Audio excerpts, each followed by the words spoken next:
Greetings and welcome, and thank you so much everybody for checking out this video. Yes, it's me, Steve, the Gaming Grandpa, and I'm doing my first ever film review, so please bear with me. I hope it'll be okay.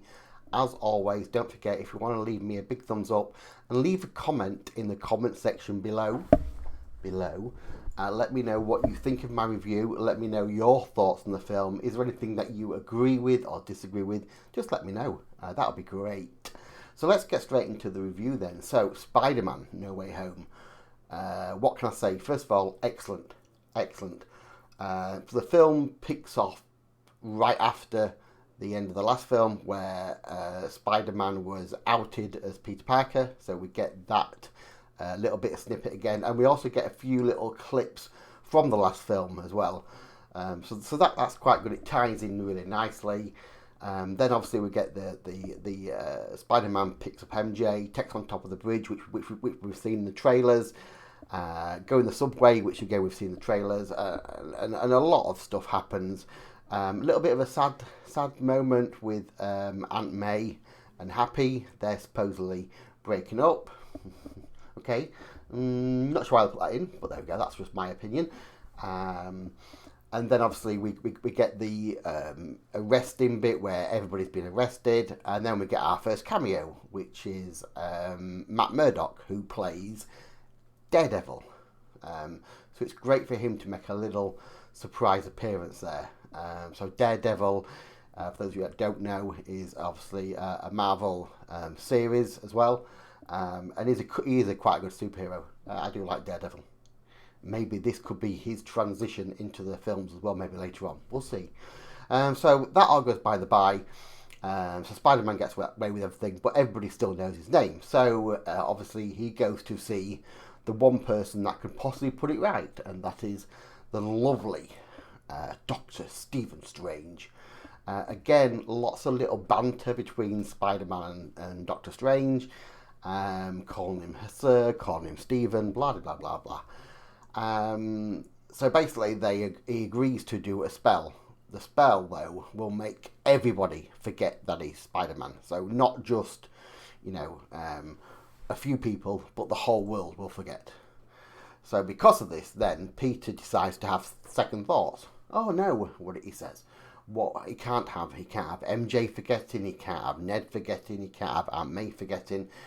And then the spell basically explodes. So we see Doctor Strange using all his powers to contain the spell and shrink it back down, and all looks well. Everybody's happy. Yep. Obviously, Peter's not happy because the spell didn't work. And he wants to get MJ and Ned into the college, university that they want to go to. So he ends up going to make a plea to one of the superiors for the college. So he meets on the freeway, and they have a bit of a talk, and then we get our first bad guy coming back. And what a bad guy. What an amazing bad guy. So Doc Ock comes in, claws first, smashing through the cars, smashing through the road. Hello, Peter. Classic. And they've done a really good piece of CGI as well by de-aging Doc Ock, so he looks the same as he did from Spider-Man 2, which was the original Tobey Maguire series. So yeah, they have a little bit of a tussle, a little bit of fight. Then Doc Ock pins him up against a wall, and because the nanotech suit wants to protect Peter, it moves from his face onto his chest to protect him. And then obviously the reveal there is, oh, you're not Peter. Yes, I am. No, I'm not. And they come to agree that, okay, well, you're not my Peter. Then we get the second villain flies in through the smoke, and this is obviously the Green Goblin. Doc Ock obviously looks at the Green Goblin and is a little bit confused. Why are you here? We know what happened to you. So basically, anyway, Doc Ock gets captured, And then we have the little bit where we are told that more people have come through. So Spider-Man goes in search of the next couple, and what he does is, in the process, he's being hit with paint, and he can't get the paint out of his suit, so he turns it inside out, which is quite a good effect. So that's where the black suit comes from. So it's not really a black suit; it's the fact that he's wearing his suit inside out, but it looks good. It looks cool. Fact that he's got his phone strapped to his chest as well. Yeah, really good. And here he meets Sandman, again from Spider-Man 2, the Tobey Maguire series, and also Electro. Now, I'm really pleased with what they've done with Electro. So Electro, they have not made him blue. So they've kept him in his normal skin tone, with a little bit of new additions to his like armor and clothing. Looks really cool. So then they catch them. So they go back, and obviously Doctor Strange also says, "Oh, while you was all out fighting, I caught another one." And we also see the lizard, again from the Andrew Garfield area. So we now have four captured. So Doctor Strange says we have to send them back. And then it's been told that if we send them back, we send them back at the exact time that they were killed. So Peter, being Peter, is having problems with this.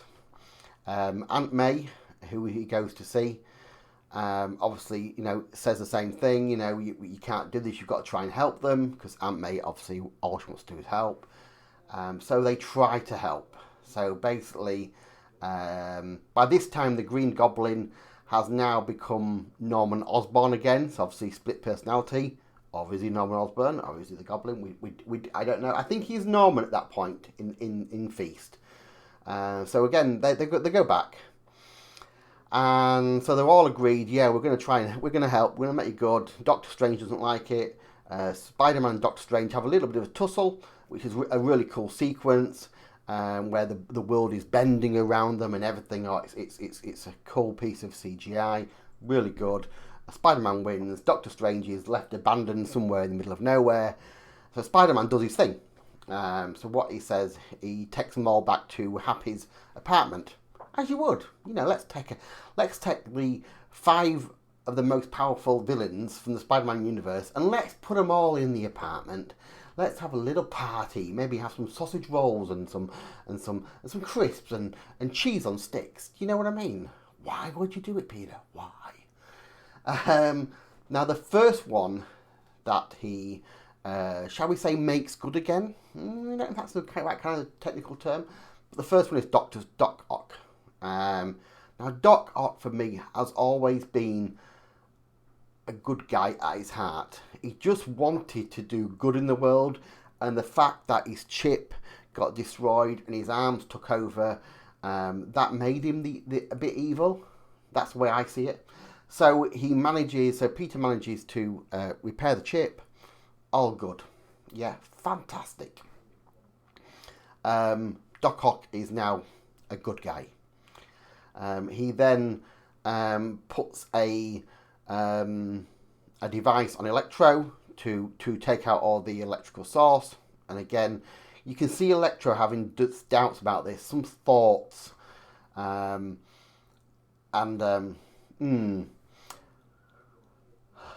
Then we get the twist where Norman Osborn becomes the Green Goblin, and it all goes messy. So they all decide, yeah, we're all gods, we're gonna take over, nothing's gonna stop us, and yeah, they all break free, other than Doc Ock, of course. So they then go. While all this is going on, you've got Aunt May, who was in the apartment with Peter, and she makes a run for it. Gets all the way down to the lobby, and then the Green Goblin comes in his saucer, and again another battle ensues. and we have probably one of the most heartbreaking scenes in the film. So we think Aunt May's okay. She just keeps telling Peter, I just need to catch my breath. Oh, I'm going. And then Peter obviously carries her and tries to cradle her. And he notices that she's bleeding quite heavily. And then she comes out with the classic line. Now, the line has been spoken in all of the Spider-Man films, but it was mainly done by Uncle Ben. So this is quite a little nice twist that it's now Aunt May. And the line is obviously, with great power comes great responsibility. And then she passes away, which is so sad. You know, Spider-Man is there telling him to wake up. You've got Happy, who drives up. He looks across. He's distraught as well. And he tells Spider-Man to make a run for it. Spider-Man goes. And that's where the film sort of, not ends, but that's a good cut-off point. So Spider-Man's gone. You've got Ned and MJ back at the house with the box, wondering what to do. Because there's a button on top that they can press, and that'll make everybody disappear, make everything go back. So when all this is going on, Ned, who stole the rings off Doctor Strange, just messes about with his hands, and he starts to create the orange portals. So Ned is obviously does have some power. Or I don't know. Maybe that will develop in the later films.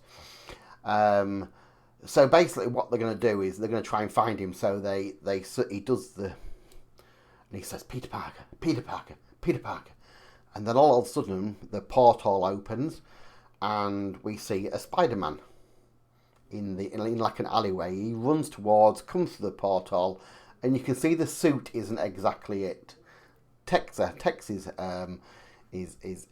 hood off, or his mask off, and it's Andrew Garfield from the Amazing Spider-Man films, which was amazing. And again, you get another good funny scene with MJ throwing bread at him. And then he's asked to clean a spider web from the corner. Really cool, really funny. Again, just made that film. Then again, he starts again. Peter Parker, which we're trying to find. And then again, we get another character walk through, and who is it? Tobey Maguire. So we've got the two original Spider-Men now in the film, and they still can't find, obviously, our Peter from the Marvel universe. They then decide, okay, where would he go when he's really sad? Where would he go when he needs his sorts? And they go up to the rooftop and they find him, and then all three Spider-Men are introduced, which is really cool. Again, it's another cool scene. Then they also have the discussion about with great power comes great responsibility. They all have now heard them words, so that brings them together. They share a few stories as well about, obviously, Toby's has got his MJ, and then obviously Andrew lost Gwen, which was again another sad moment. So that brings all the Spider-Man together. They have a good little scene in the lab where they're all making fun out of each other, and the fact that Tobey Maguire Spider-Man can shoot things out of his wrists, whereas the other two make devices to shoot the webs, which is cool. And they question, do the webs come out of it any other part of his body? Again, quite funny. Then we go, obviously, they decide that they're going to have to do battle everybody. They make antidotes for everybody, and they go to the Tower of Statue of Liberty, which is now becoming like a memorial to Captain America with a big shield. They go there, and battle ensues. So obviously, there's lots of fighting, lots of great action. Then we have a moment with MJ, and again, this is one of the greatest moments in the film. So MJ and Ned, they fall. So as MJ's falling, backwards. She's doing all this, oh, I'm falling. Not like that, but a bit better than that. So obviously Tom Holland's Spider-Man dive straight away together, and just as he's about to grab her, the Green Goblin smashes into him, and so she's still falling. Now, who do you think is going to save her and redeem himself? Of course, Andrew Garfield, Spider-Man, sees what's going on, dives in, saves MJ, and he says to her, "Are you okay?" With tears in his eyes, and she looks and says, "Are you okay?" And this is Andrew Garfield. This is Spider-Man 2's redemption. You know, what he couldn't do, he's now done, and this maybe gives him a bit of closure. Again, we get a lot of fighting, a lot more fighting.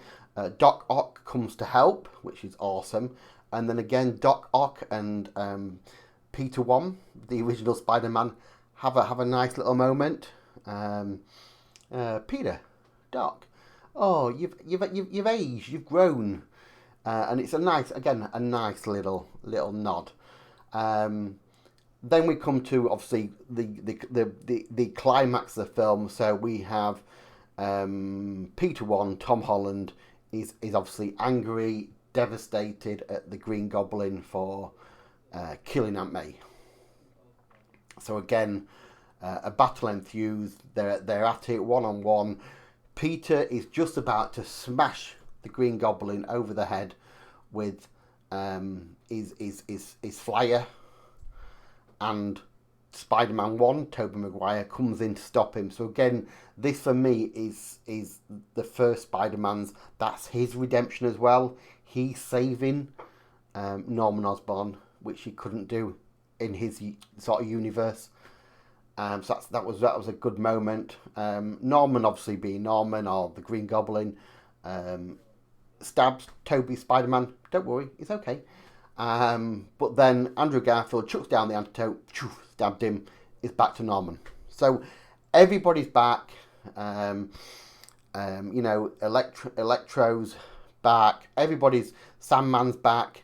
The Lizard's back. And it's really good CGI when you see them go from Sandman and the Lizard back to their original forms. It's quite cool. And obviously you see the original characters as well that played them. So that's really good. So that's it. So again, the Spider-Men have a little bit of a talk, and they all go. Everybody goes home. Then, while all this is going on, or before they go home, should I say? Before they go home, we have Doctor Strange, who now, because the box was exploded by the Green Goblin. So now all the energy rings have exploded, and now more beings and enemies or aliens or whatever from different universes are all now coming in, and they're coming in because they're coming to get Peter. So Peter decides the only way he's going to do it is if Doctor Strange, performs the original spell to make everybody forget him. And that means everybody. And there's another really heart-wrenching scene between Peter, Ned, and MJ, with Peter saying, "Don't worry, I'll find you. You won't forget about me. I'll find you. When I find you, I'll tell you all about me. I'll tell you what we've done." You know, it's tough to watch. It's tough.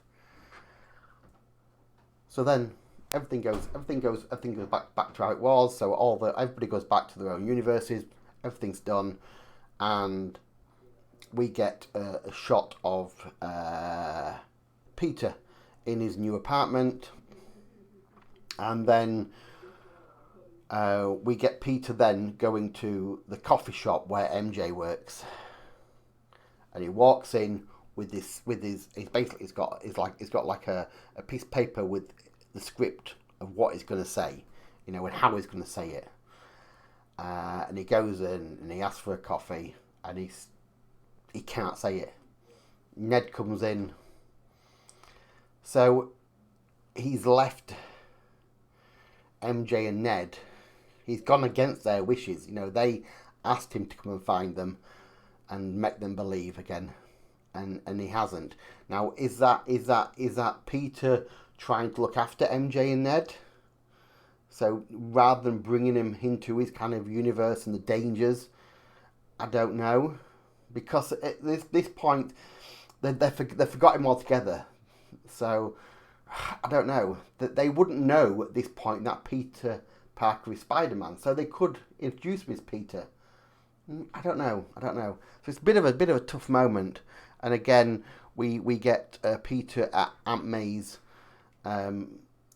gravestone, and again Happy appears beside him, and again Happy's asked, "How do you know her?" Oh, I just, I think he said, "I'm a friend," or I met her at a feast, or she helped me out, or something like that. But again, Happy doesn't know. Nobody knows. And then obviously we get the ending of the film. So, and the end of the film is obviously now nobody knows who Peter Parker is. Nobody knows they all know who Spider-Man is, but they don't know who he is. And Peter has created a brand new outfit, which is a lot brighter, a lot more back to the original comic version. I found. So rather than all these tech suits, it's just a nice nod. And we see Spider-Man swinging through New York, and that's where the film ends. Then we have the scenes. So the first scene is Venom. So we have Tom Hardy and Venom obviously sat at the bar talking about Peter Parker. They say, "We're going to go to New York, and then they get zapped back into their own universe. So does that mean now then that they are not in the Marvel universe but back in Sony's universe? Who knows? But what we do know is that on the table there is a little small blob of symbiote. So the Marvel universe does have a bit of Venom in there. Is that gonna infect somebody? Is it gonna infect Spider-Man? We'll have to wait and see. And then at the end of the film, we get the trailer for the new Doctor Strange, which is something completely else.